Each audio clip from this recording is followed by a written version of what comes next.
ubora wa hifadhi ya taifa Serengeti ni kutokana na uwepo wa vivutio mbalimbali. Kwanza, uwepo wa wanyama wahamao, nyumbu. Tunawaita kwamba uwepo wa wanyama hao wanaohama kutoka sehemu moja kwenda nyingine, ikiwemo kutoka hapa Tanzania kwenda Kenya na kurudi, lakini wakiwa katika mamilioni. Hiyo ni kivutio namba moja. Lazima tujivunie, lazima tumshukuru Mungu.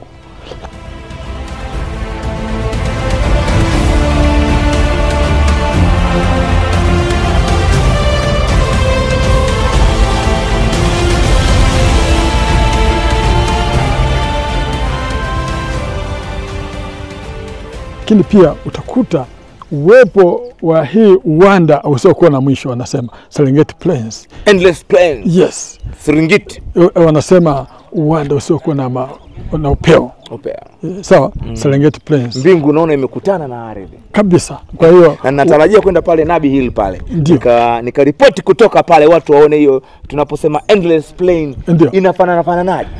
Kwa hiyo hiyo ni vivutio vya kipekee, lakini pia kuna makundi makubwa mengi ya wanyama wa aina mbalimbali. Ukianzia wanyama wakubwa, wadogo, makundi makubwa ya ndege. Ukija kwa mfano, nitapenda utembelee sehemu moja tunaita Letima. Utakuta makundi makubwa ya viboko. Watakupokea kwa nderemo na vifijo. Wapo katika maeneo yao ya asili, lakini eneo la Serengeti halijawahi kupungukiwa na vivutio vingine.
Hii ni Kadoshi TV, always on time.